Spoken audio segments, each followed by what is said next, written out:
It's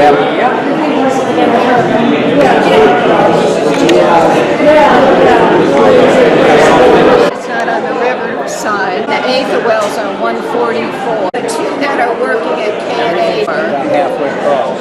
yeah, it's yes. I got you. Yes. And then and these look a little more presentable. Have you ever seen the Ginsburg?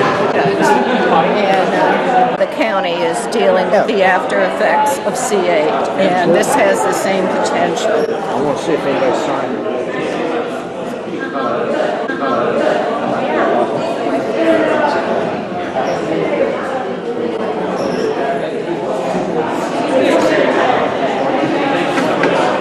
So where did you want me to start?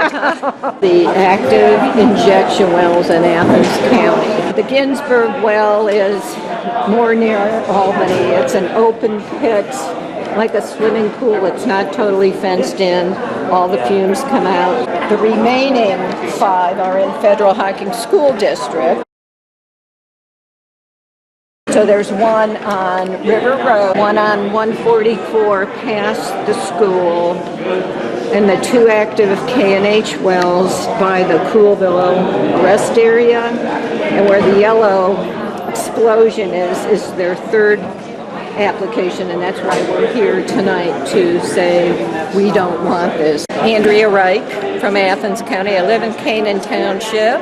I think it's really important that we protect our community, the air, the water. 80% of this frack waste that is being collected by K&H comes from out of state, West Virginia, from Pennsylvania. It's not even Ohio frack waste. Not that that makes it the contamination different, but we're getting out of state waste. Athens County does not want this 3rd injection well. I feel very fortunate to have 3 commissioners who have supported doing this meeting. This 3rd well, 184 million gallons a year, was compared to the Gulf of Mexico oil spill. It's that much the frack waste being injected in the ground annually. It's scary. You wrote that terrifying letter, right, to the A News? I'm kind of a newbie to all this. Oh, wow.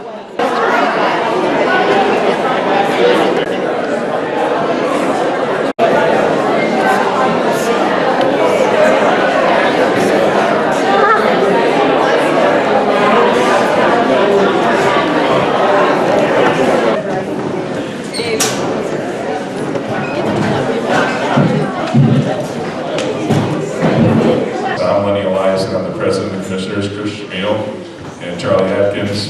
One of the things we will do, like we did before, is request that ODNR actually have a public hearing on the injection well permit application here in the county. We actually got it introduced in a bill to require that when a public body requests a hearing, that was mandated for the director to have the hearing. It got struck out. We thought it was going to make it. It crossed out on the last minute. So we will again raise that again in the next General Assembly. Representative Phillips is on her way. Senator Gentile said he could not make the extended invitation to K&H. He's unlikely to show up. It's important that the local government elected officials get listened to at the state level. We get very frustrated when they don't listen to us. Local government is the one closest to the people. But when they ignore us and just completely disregard our opinions, our questions, and our concerns, it's a problem. So that's why we wanted to get that discretion taken away and make that mandatory when a public body requests it. I've talked to commissioners in some of the other counties where they have a number of injection wells and they share the same concerns that they're not getting the feedback from the state. And the state is really the people we elect. I'm Ron Lewis. I do not want any injection wells in Athens County. I talked recently with a scientist from OSU who talked about fracking and injection wells as being relatively safe compared to what? To dumping waste on open ground. Yes, it's relatively safe. We, including scientists, cannot know what's going on 2 miles underground. We cannot know what fissures and instability may be going on down there. There's no way to predict. My understanding is that scientists come to their conclusions based on mathematical calculations that can't be down there and look at. We do know that some contamination of water supplies has occurred around the country. Some of the contaminated water has bubbled to the surface, killed plants and animals. We do know that seismic activity is related to injection wells. The release of toxic contaminants at the well sites is known, and we do know that there's a great lack of oversight. We also know that in this immediate area, we're plagued with ground that has already been torn up by mines. We can treat water if it gets contaminated. Well, that's wonderful, but who's going to pay for that? And are the corporations who dump the waste going to do it?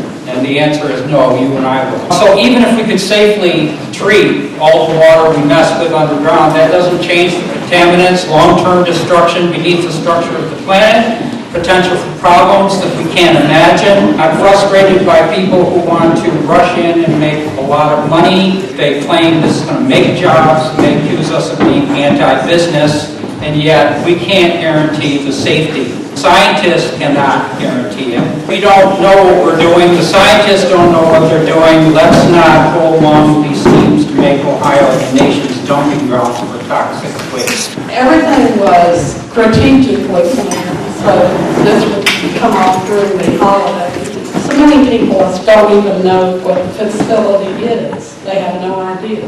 The property was purchased under the guise of putting a hunting facility there.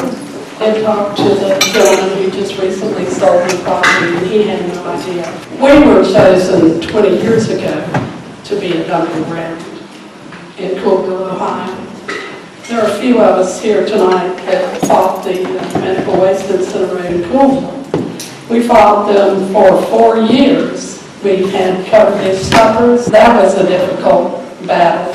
A few good people and the concerned citizens of Coolville took that on. We were successful, thank the Lord. Little did we know that 20 years later, Central Environmental Services would come in. We had no idea that we would be faced with yet another environmental battle. I wanted to talk to you all straight from my heart. There are 2 wells that really concern me, not only K&H. Lee Davis' little well here on 144, just a little country 2-lane road, goes right in front of my home. We live at the lowest part of that road where there's a little curvy bridge. I have seen on numerous occasions early in the morning school buses coming head-to-head with one of these large brine trucks. Had it been a foggy morning, had somebody been using their little electronic device, and I have called the principal, I have called and reported it just recently from right beside my house. They came at the same time they both had to slow down to get by. This is very dangerous for the students going to Federal Hockey High School. In other states, they do have laws so that the brine trucks cannot run during the school bus times. And I think we need that desperately. It's just too dangerous. It is so good to see people that care about where we live. We've been targeted. Let's put it there because they have no society. They don't advertise how we're going to bring you a lot of money. Did they do that? No. They did not give us a chance to fight. Thank God for Roxanne Rock, who gave us a chance to fight a medical waste incinerator. We do not deserve thousands of trucks coming up and down our 2-lane country road or our highway. God bless you for coming. Pray for us. Pray that the people in Columbus will listen maybe and think that our health and our children's health and our grandchildren's health is more important than an almighty dollar. County Commissioners, thank you for having this meeting. Thanks all of you for coming. I've lived in this part of Athens County for 38 years, so I'm very familiar with the roads that Dorothy was talking about. I understand that the K&H 3 permit calls for a maximum daily limit of 12,000 barrels of waste. Now, if you do the math, that equals 504,000 gallons a day to be put in that well. A day. Taxes are paid to the state for the first 500,000 barrels that are injected. After that, the well owner doesn't have to pay any tax. So basically, after 1 day of putting waste down that well, if they do the maximum amount, the rest of the year is a free ride. The state gets no taxes paid on the waste that's injected. That's like saying, come on in, I want to be poisoned. It makes no sense. The only ones who gain are the oil and gas producers. The people of George and Coolville and the state of Ohio all lose. Last July 2014, there was a Government Accountability Office report, and those findings say that the nation's injection wells are often poorly regulated and experience high rates of failure, likely leading to pollution of underground water supplies. Why, I ask the commissioners, why is the state granting this permit? This particular aquifer is fragile. People here have already suffered by having another poison, C8, in their water supply. This wastewater isn't even tested. We don't know what's in it. In Southeast Ohio is one of the few geological regions in the state that has not been mapped. They don't know exactly where the aquifers are. The permit endangers the lives of the people of Athens County, and I believe it should not be granted. This is a highly deficient application that will not prevent pollution of land, surface water, and drinking water sources as required by Ohio law and federal safe drinking water standards. There is no geologic data presented to protect water supplies, drinking water, groundwater, and underwater sources, or public health, safety, and environmental conservation, which means that a public hearing is required by Ohio law. The KNH3 application does not identify any confinement layer, that is a geologic zone where wastes would be confined. Nothing in ODNR's review of KNH2, which is barely documented, identified a confinement zone either. Unfortunately, ODNR does not require a confinement zone be described. ODNR permitting does not conform to state and federal mandates to protect drinking water or conform to U.S. EPA standards that would apply if Ohio didn't have primacy, but in other words, control of its own drinking water program. The protective casing of the proposed KNH3 well will extend only to a depth of about 2,050 feet in an approximately 4,200-foot deep borehole, thereby insufficiently confining the waste, leading to the likelihood that this well may result in an adverse effect on human health and or contamination to groundwater, which is protected by the Ohio Revised Code, Chapter 1509. In other words, this is an illegal application and will be an illegal well. K&H wells have often operated at a vacuum, which means that the radioactive toxic waste is entering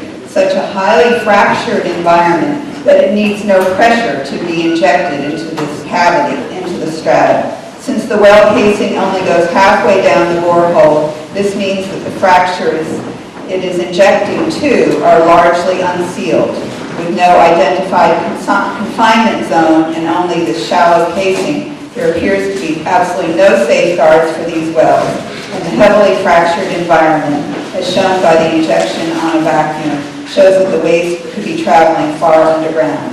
Since ODNR claims that these issues can't even be appealed, they have challenged ACFAN's lawsuit, which claims that the KNH2 is illegal. They are challenging us on jurisdiction, saying we don't even have the right to appeal. Since ODNR claims that these issues can't even be appealed, it is attempting to be totally unaccountable on these important technical issues.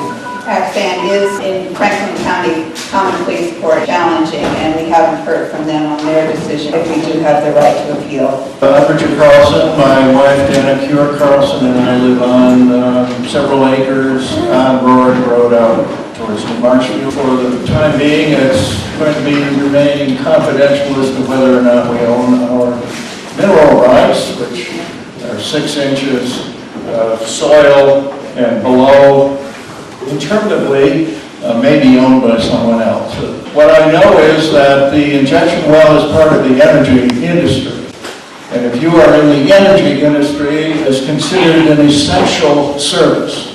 And therefore, for mining or a pipeline or an injection well, according to the corporation, we really don't have anything to say about it. I was born in March of 1940. I'm almost at 3/4 of a century of watching the average American deal with energy.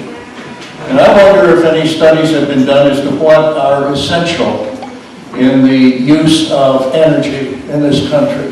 What does that even mean to the average household? What is entertainment? What is recreation? What is thrills? What is involved in taking a four-wheeler out and tearing up the forest? How essential is that? I have a calendar that I look at every day, and it's wise sayings. And today, the wise saying is from H.L. Mencken, whom some of you have heard of as a journalist and author in this country. He says, penetrating so many secrets, we cease to believe in the unknowable. But there it is. There it sits, nevertheless, calmly licking its chops. I'm president of the Athens Conservancy. This well will be located really close to a nature preserve that we own and a recreational trail that we are developing. Well poses a risk to the environment of our nature preserve and the health and safety risk of people using the recreational trail.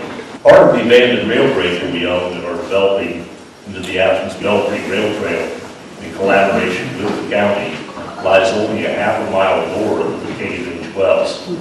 Several miles of the trail closely parallel Skunk Run, which the trail crosses 5 times. The Conservancy also has a 28-acre Skunk Run Preserve adjacent to the railroad about a mile and a half downstream to the K&H wells. Part of the K&H property drains into Skunk Run, although the proposed well does not. Fluid to be injected into it will be unloaded into storage tanks that lie in the Skunk Run watershed and then be piped to the new well. Any spills from the unloading and piping of fluid to the K&H number 3 well could contaminate Skunk Run. Fracking fluid often includes carcinogens such as toluene and benzene, as well as radioactivity. These substances pose a threat to aquatic life in Skunk Run and the ecological integrity of the Skunk Run Reserve. Furthermore, air pollution from such a spill, as well from the 24-hour-a-day venting from the storage tanks, may present a health hazard for people using the recreational trail. We understand that ODNR does not monitor the air around injection wells, so trail users will not know what toxins they are being exposed to. The same would be true for nearby residents, and the village of Thorge only lies about a half a mile from the proposed new well. Although there are already 2 injection wells on the site, the maximum amount of waste permitted per day in the new well would be more than twice as great as in the 2 existing wells combined.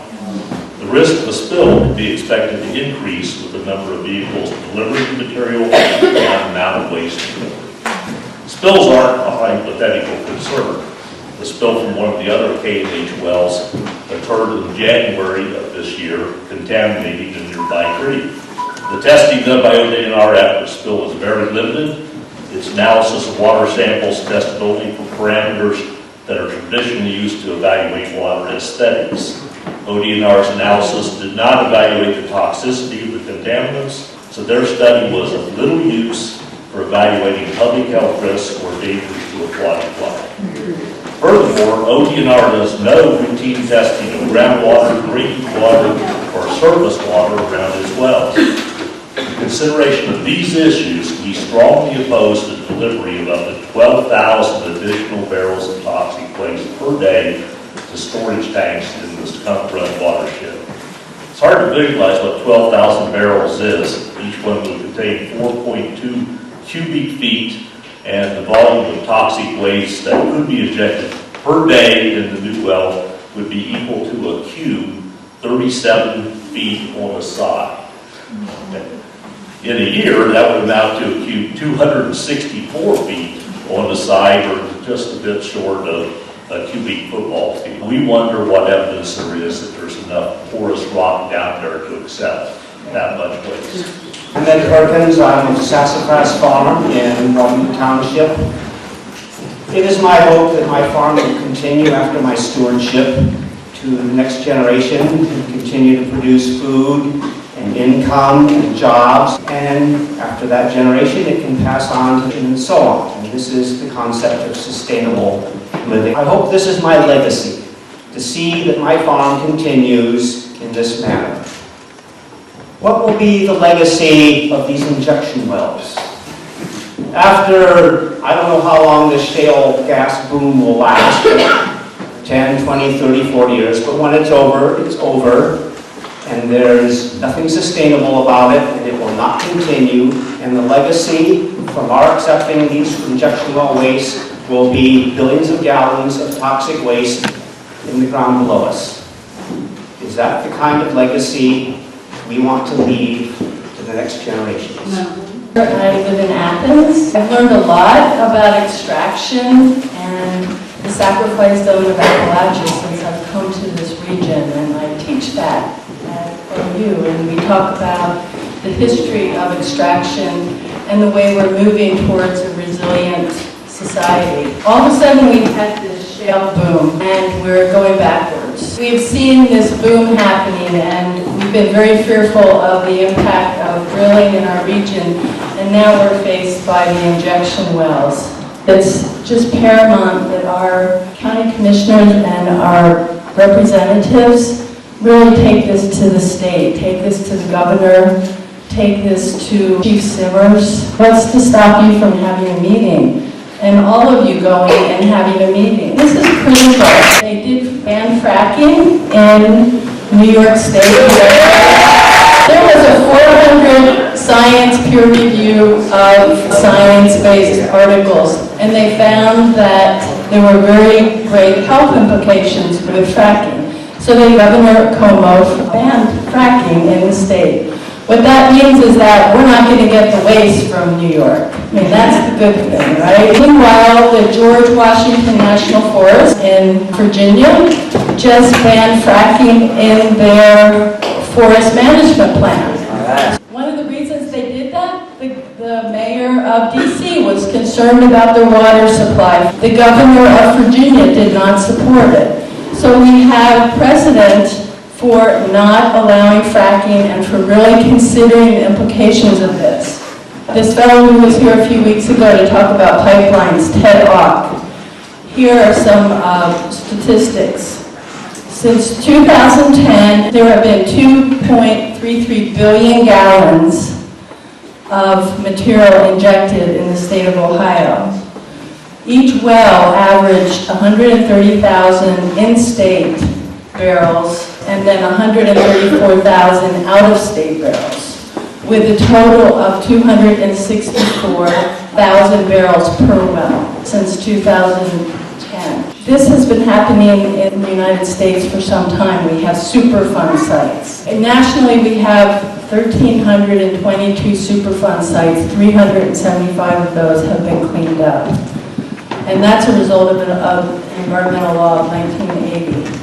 In Ohio, we have 34 Superfund sites. So those are sites that are actually toxic, they're hazardous. Love Canal is the most famous Superfund site. We really have to say no to this. Children have littler bodies, they absorb these poisons in more incredible ways than larger bodies do. We really have to say no to this. We all want good food, we want the lovely community that we have. And we need to say somehow no. I am a property owner in Athens County. I live in Dover Township. Buying this home with my family, I learned about split estate. I never heard of this before. I come from a part of the country where this is not the law. And so I had this sort of quick lesson in the laws that pertain to this part of the world with regard to ownership. And I understand these are very important. This is a nation of laws. We're supposed to be protected under the law. We're supposed to be protected equally under the law. And I wonder how this applies in the domain of fracking and injection wells, particularly when a lot of people don't own the land that's having waste pumped into it. And yet their water supply is put under threat. Where's the equal protection for people that don't own property? And then people that do have own property, injection wells receive this material, it's put into the well, and the land that looks like a pin cushion because of all the previous drilling and mining, or we're putting in materials that are designed to make things slip around and slide around under pressure, these communicating pathways to the ground that we have absolutely no control over, absolutely no way to predict. Equal protection under the law turns out to be the equal opportunity to have basically a Russian roulette to your groundwater supply. The wells are 4,000 feet deep, but the cement casing where the fluid goes only goes 2,000 feet. So where does the fluid go? In the cracks, the crevices, the shale, the aquifers. There's no protection for our water. There's no protection for our air. What would you think about getting air monitors, water monitors? And that's something they're talking about because, you know, ODNR, KNH, they do nothing to monitor the safety, the air, the water in our community. And they're considering it. I've been disgusted by the lack of response from the state, from ODNR. We are public taxpayers. We get no response. We get no replies to letters. When the commissioners ask for a public hearing, we get no response. It is time for us to all get together. And I'm so thrilled there's so many here from East End County. Because you know, in the federal Hocking School District, there's 5 injection wells. And you could have a 6th. And you know, if that 6th one comes, we will be #1 in the state of Ohio in accepting injection well lays. That's not my legacy for this county. I don't want to be here for it, so we need to carry on. My name is Melanie Smith. I've been a healthcare provider and nurse practitioner for 40 years, and I want to talk about the health impact of toxins in the environment. We are Ohioans are canaries in the coal mine. Look at C8. When we did the DuPont study, the DuPont offered blood work for people to check C8 levels. C8 causes thyroid cancers and colon cancers. And I have seen a rise in colon cancers and thyroid disease and thyroid cancers in Ohio. The people who had their blood work done from the DuPont factory, which provided jobs, we all know what DuPont provided with the Teflon and all. We found that they signed a waiver when they had their blood work done so they couldn't sue if they had high levels of C8. I personally know someone who had cancer in his brain, liver, and stomach, who lived in Tucker's Plain and died. And he was a healthy person, and he never did any toxic things to his body. So how are we going to track this? Every day people go into the clinic, they're sick, they're diagnosed with cancers, with thyroid disease, with colon, pancreatic, thyroid, colorectal, bone marrow, multiple myeloses. This is stuff that we shouldn't be dying of. If you don't see and if you don't start speaking out of why people are getting sick, why does the Ohio River Valley have a high cancer rate? It's because of the toxins in the water. And do you think these wells can actually store all these toxins? Radioactivity causes thyroid cancer. So when it breaks open into the wells and into the aquifers, and we're drinking these toxins and trusting our politicians to protect our waters, so when you're diagnosed with some disease, just ask yourself, how did this happen? First of all, I think we've covered a lot of haphazard monitoring that we know about. I haven't heard a lot about the scant revenue we would actually obtain from this. What I want to do is take a step back and talk about the city parking garage. It's concrete. We're going to spend about $1.8 million repairing it soon. 1999, we put coating on it. If you drive in, you see plastic coating because we're trying to protect the concrete and the rebar in there. The main damage to that actually is the salt from the cars. So we'll have to recoat that and decode it so that the salt doesn't get in there. It's mostly chloride ions. So let's take 2 steps back to well casings. Let's see. Brian's got salt in it, doesn't it? Let's see, the concrete and the steel rebar is also kind of flaking off your parking garage. $1.8 million repaired. We're going to have to go in debt for that. So Brian will revisit us someday. Maybe not this year, maybe not next year, maybe 10 years from now. We'll have an opportunity to see it again. We'll be able to do remediation. There'll be jobs there. There'll be jobs there. Environmental remediation. Look at Sunday Creek. I asked somebody, I said, how long is it going to take to get this changing the pH, fixing the pH? Until the acid mine stops leaking out. A good 100 years. What do we want? What do we want as the future of our county? I love this county. I love this city, but I love the county. What direction do we want to go in? Thank you, Commissioners, for having us here. I hope the voice makes it up to Columbus and that they listen. I'm Roxanne Groff. I live in Vernon Township. I retired today. Now, and I get to have full-time eggs over injection. I like public participation. So for those of you who believe this, Please repeat these words. Athens County does not want toxic radioactive waste poured down holes in the ground that goes God knows where. This is the permit application for the third daggone injection well in Troy Township. It's 25 pages. The first one was 12. It grew to 90. The second one was 25, it grew to 90. This one is 25, and it's the exact same stupid application as the first one. It gives us no protection. It has no monitoring of water, no monitoring of airs, and no geological survey with it. The geological survey in the first permit was a cut and paste from the geological survey, and the geologists of ODNR cut and pasted into the application and accepted as such. This is actually the fourth round of public participation for wells. The first K&H well we didn't know about because it had a one-day notice in the paper. So we participated in the 8th well, the second K&H. We have written over 200 letters with substantive concerns about these injection wells. And ODNR disses us. We're going to continue to bring toxic radioactive waste into your county, make it the #1 receiver of toxic radioactive waste in the state of Ohio, and y'all get nothing but poison. There's over 100 people in this room tonight. Please write to the chief of ODNR and tell the director of ODNR and his chief, Richard Simmers, we want a public hearing in Athens County. That we want it recorded, we want our concerns heard, and we want them to answer us.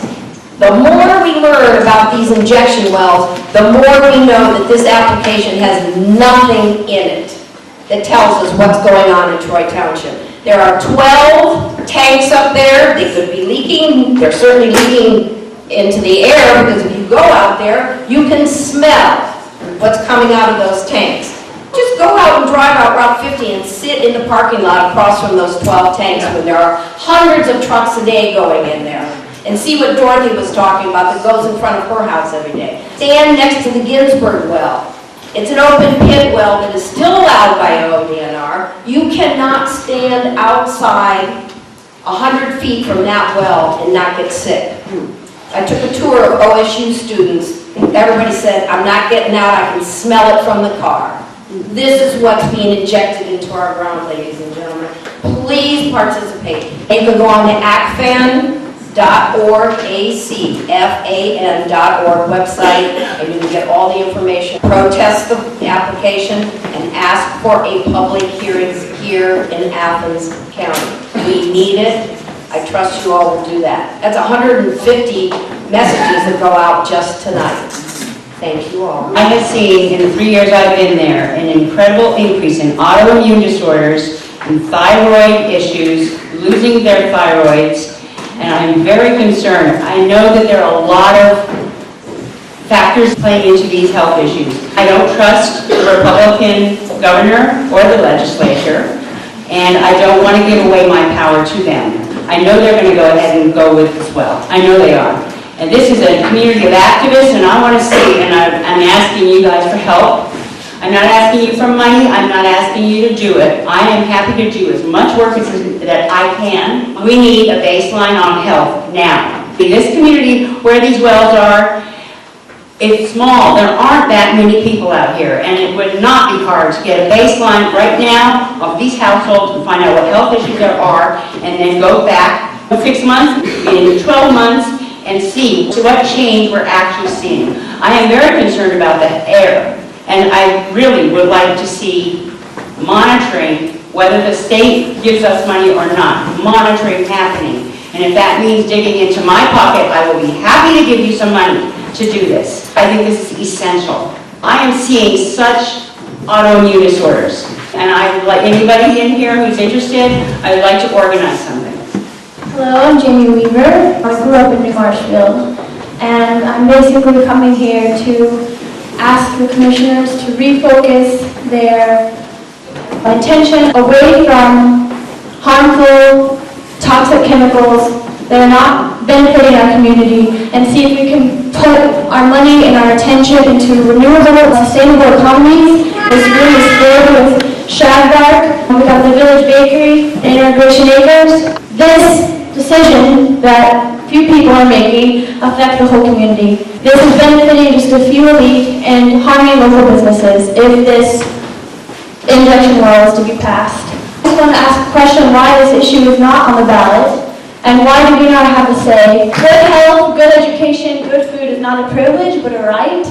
And I feel like we need to focus our tax money into benefiting the education system, benefiting the food system, and not supporting companies that can possibly damage these local economies, also like tourism, like the water in Hocking Hills. This attracts many people from all over the country, and the decision to turn a beautiful place into a waste pit is devastating. So what we do to the earth is what we're essentially doing to ourselves, and we need to pay attention to what we're putting into our water. Any living creature needs water. Hello, my name is Katie O'Neill. I've been living in Athens for almost 6 years now, and I pride myself off of being a good neighbor. I live here because it is a wonderful community of people that work together and support one another. I would like to read to you our neighbor in Troy, KNH1 well, had significant non-compliance on January 29th, 2014. On January 30th, on February 4th, February 6th, February 11th, they were still in significant non-compliance. In March 7th, they had a violation. March 14th, the administration inspection had a compliance follow-up. In fact, they had 3 of them. On March 24th, they declared during their compliance follow-up that the site had a violation. And that followed the very next day, March 25th, with a significant non-compliance. On March 26th, they continued with their compliance follow-up until April 4th. It wasn't until June 20th. They returned again and they said, you know what? There's another significant non-compliance. This is the good neighbor. People bring jobs to our county. This doesn't sound like a good neighbor to me. This doesn't sound like a good business. This doesn't sound like a company that should be allowed to have another injection well. I'm so terribly sorry that we all have to meet here tonight.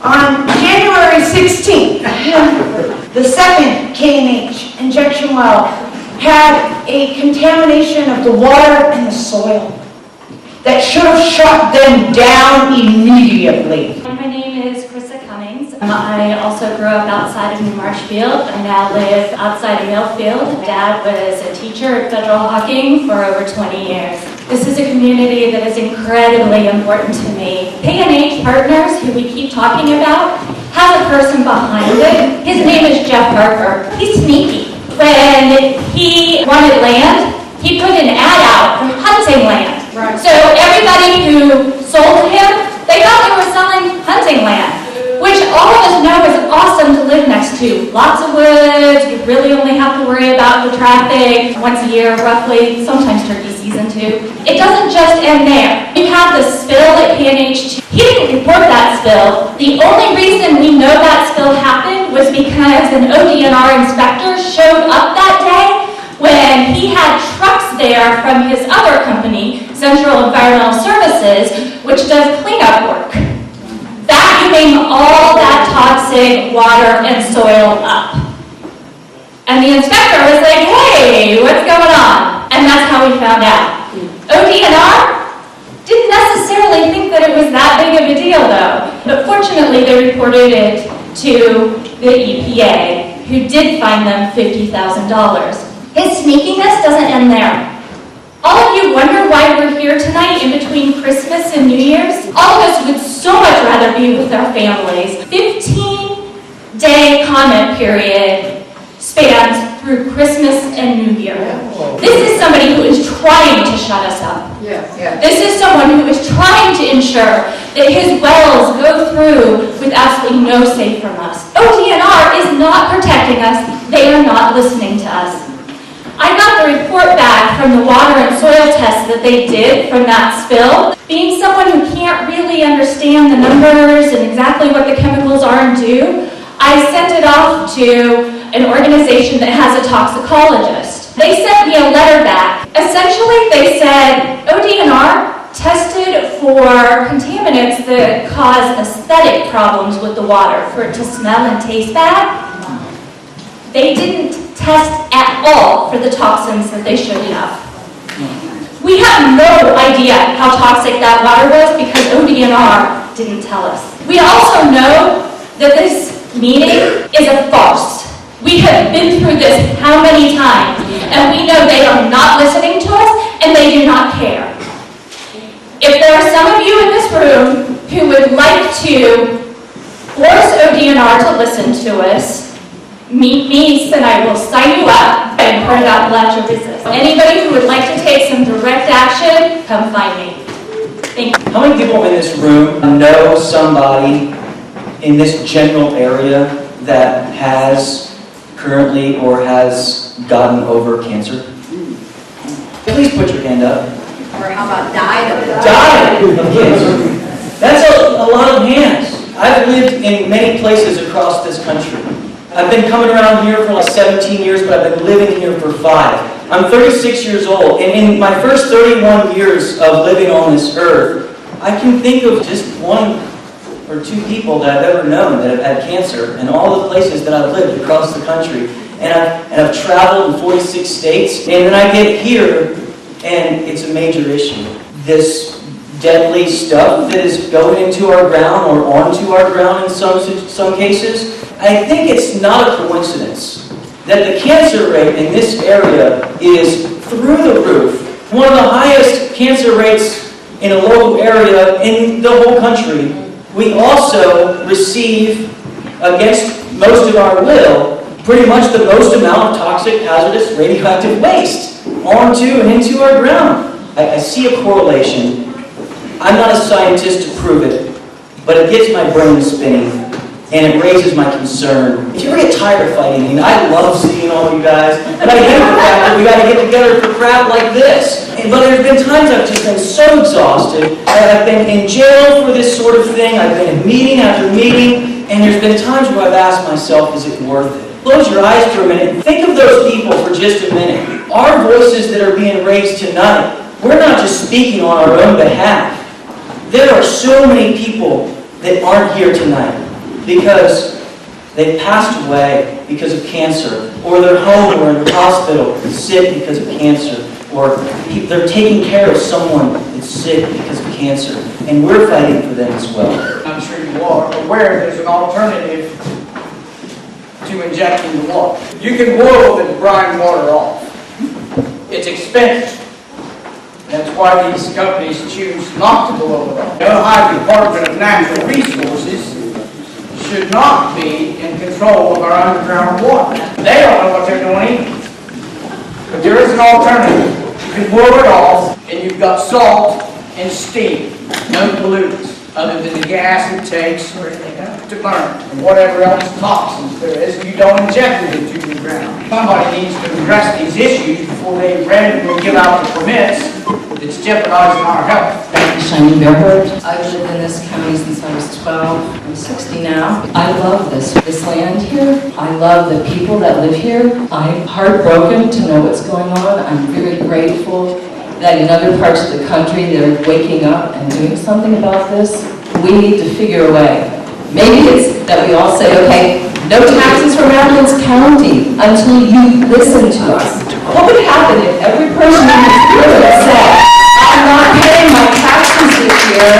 You can do without state taxes because I'm not going to pay them until you listen to me. If everyone here chartered buses April 15th and went up there and said, we're here, answer our concerns. I have been to DC how many times protesting this stuff? I went to Youngstown when this all started. I went to the first anti-fracking rally in Columbus. There was a handful of us. It's building and it's growing, And if we stand up and be counted, things change. Cuomo wouldn't have done what he did if it hadn't been for the fact that New Yorkers were up in arms about this. The governor thinks that somehow, because of this last election, he has a mandate. We have to turn his belief in that around. Let him know that is not how it is. It only happens if we show up, like everybody did tonight. If we and two people that we know would go to Columbus and be counted in their faces. We just have to do it, guys. We just have to do it. I'm Ron Nippert, and I live in Brun Township. I'm part of a community that owns 100 acres. I have 500 feet of organic raspberries. I have twin grandsons that are 2 years old. Even if these injection wells were safe and fracking were safe, I would still be against it. I am very, very concerned about climate change.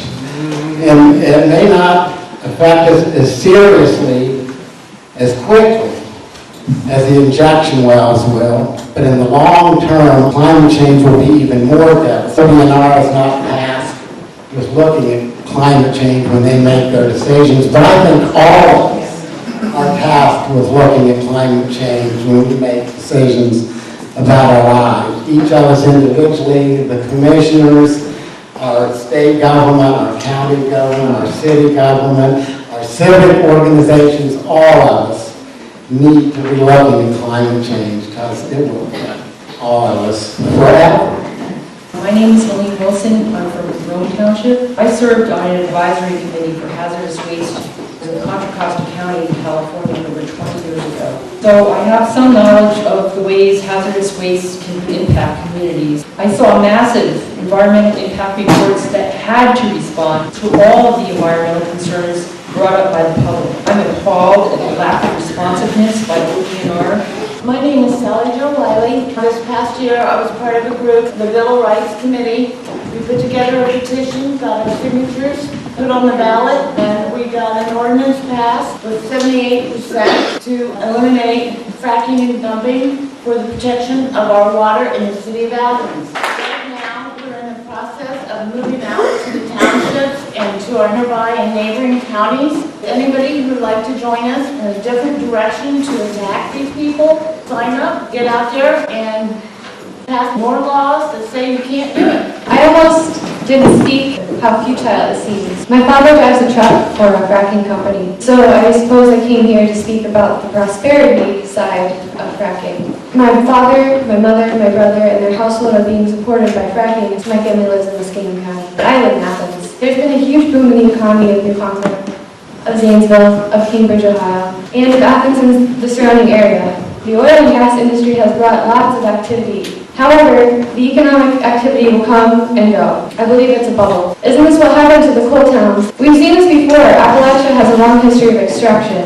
Big companies will come and they will take and they will take and they will line their own pockets, and our community will not experience a gain. These trucks will destroy our roads, our health. When this industry peaks, we'll be left as a ghost town. I think about Chansey and those other small towns and how empty they are. I know that it is the people that lease their land to be fracked. They think that they're getting money, but at what cost? I think they'll see it taken out of their health. But it angers me that these large companies come and they'll take from us and our land and our people, but they won't ruin the roads that we're paying taxes for. They won't pay anything for the schools.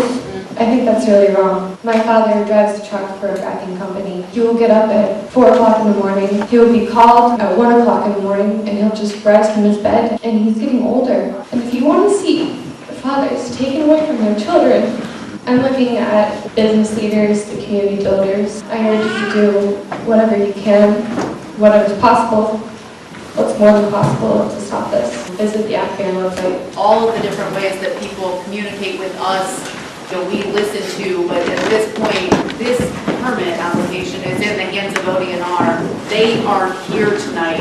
I have tried to get them to meet with concerned people in the community, and they have not responded to that. We'll keep trying. My name is Drake Chamberlain. Their names Dr. John Goffman, who is a pioneer of the nuclear industry, nuclear physics, a MD and a professor emeritus, said that to permit a nuclear power plant is permitting random acts of murder. He said people are going to die from that and you know it. They told me you got into whose lungs, you just can't tell. Fracking well is much the same, as well as the injection well. People are going to die from this. And then over the next 100 years, or who knows how long, lots of people are going to die from it. And we're not even going to be able to pin it on anyone. There may be class action suits down the road. Statistically, so many people died in a certain area of a certain kind of cancer, maybe something will happen. But that's not the way we want it to go. Nuclear reactors, of course, produce nuclear waste, which is very highly regulated. Some gets out, and people do die from it. Interestingly enough, apparently the fracking industry is now producing more radioactive isotopes in the environment than the nuclear industry. The reason for this is it's very unregulated.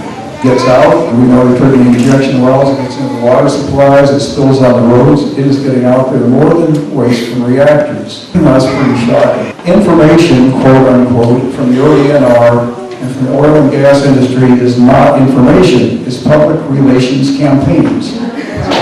Anywhere in society, you can basically say whatever you want. You don't have to speak truth. Fox News was sued in Florida for putting out false news reports and actually beat the case and it was determined that you don't have to speak the truth. We're dealing with massive corruption at our state level who are killing us at the local level, and we have to oppose this any way we can.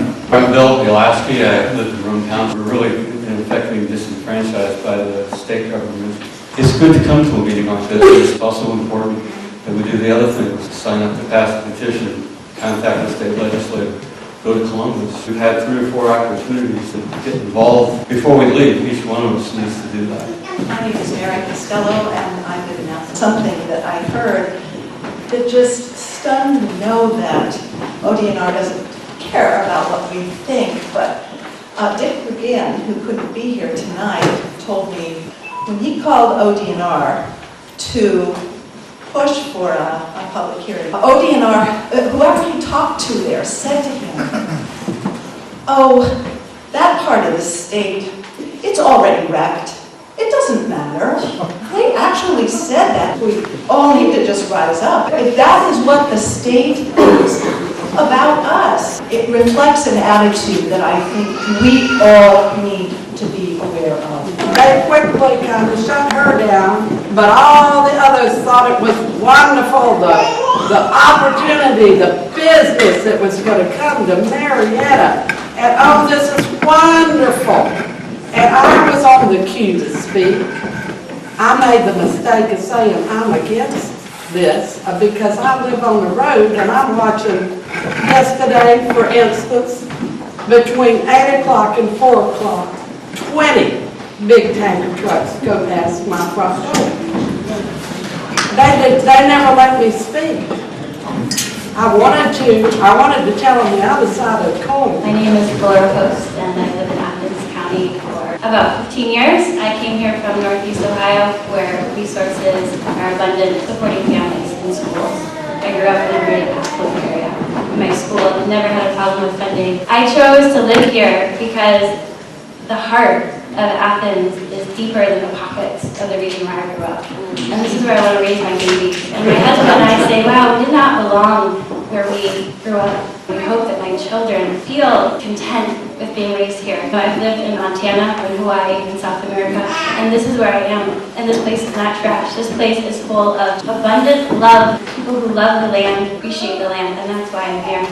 I'm Zella Isley. I was born in Athens County. It does feel like it's fuel because we have a government who's not listening to us at the state level. I am called to think about women's suffrage, equal rights. It's not a fight that you can give up, and it's hard. I do ask that you join us in this fight. Keep your voice loud and encourage those who are also speaking up. Being able to regulate truck traffic, if county roads are the domain of the county or city or whatever, if an ordinance is enacted that regulates weight limits, I don't know if that has some potential. The state might fight back and shortchanging counties as a rule, so it won't be anything new, and maybe the roads will fall into more disrepair, and and then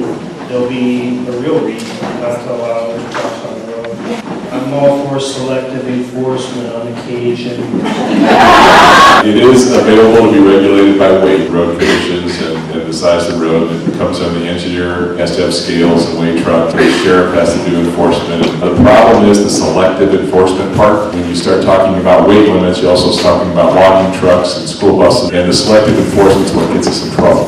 But there is a frost law. The county engineer has talked about implementing this winter county roads in frozen conditions, where he may actually institute weight limits to protect the roads. I coach Waterloo Township. We're in a fight for the very nature of community and democracy here. At the Supreme Court level, we've been getting surrounded by corporate personhood, EOR relations. It's nothing less really than the empire marching across wherever to take what they want. And if we don't stand in the way and offer the beautiful alternatives that have been emerging here and there and make them so bright and so beautiful that it takes away the essence of that destruction, the very nature of that colonization of the planet. Thank you for the opportunity to serve you people. It is not an easy task. I'm working on this aggregation stuff, and I want you guys to all look at your opt-out letter if you got it and support it, okay? 25% of the energy is renewable energy.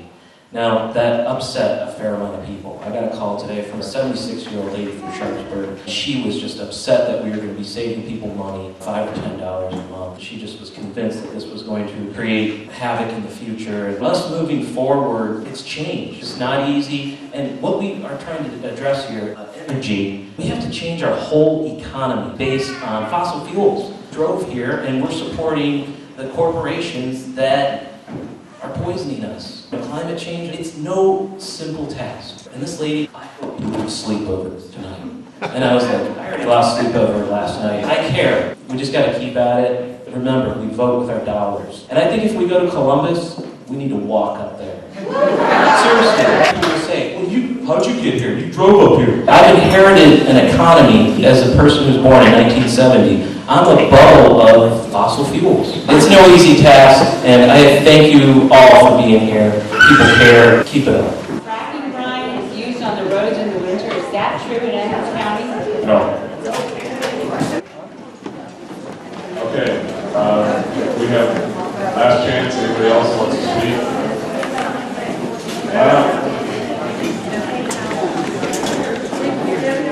I need a little bit of encouragement. I am a young little fellow that took on the establishment, and I won. It took me 13 years and lots of money, but it can be done. You've got plenty of people who are going to say, "What, you can't beat City Hall," but I did. Possibly some of the activist groups, maybe the one I'm part of, Appalachians, have been a little bit guilty of not helping people plug in more, make it easier to get involved and do things together. I was thinking particularly for this, the KNH3 thing, if we could get together, if there maybe make some more concrete plans for continuing the activism, just in case the public comments don't work. I just had to get up and counter Chris a little bit, no offense. It scares people to think that we're complicit in the problem, that we should walk to Columbus, and that's a nice thing and it's powerful and we should do that. It takes driving to compete with what we're up against. We gotta be in so many places at once. Oil, gas, all these fossil fuel companies, they're paying big money to squash these bills at the state level, at a federal level, and at the international treaty level. They're destroying any chance. Climate change is real, it's happening, it's a problem. We, as human beings on this planet, not to mention tons of other species, are at risk of major, major life-altering, changing problems that lead, in the end, to extinction if we're not really careful. I'm going to use a little bit of sign language here. Money talks, and people can kind of get what that is. Walks, right? You know, drive where you need to go. Work hard. Take a long shower afterwards. That's fine. That's okay. We are not the problem. They are engineering this. It is a system. Just like civil rights, just like women's suffrage. It is a system that was keeping women down, that was keeping people of color dispossessed in this country. It is a system now that is keeping fossil fuels our major source of energy. Yes. We're fighting that system, and we got to fight it hard. And then we deserve a long shower.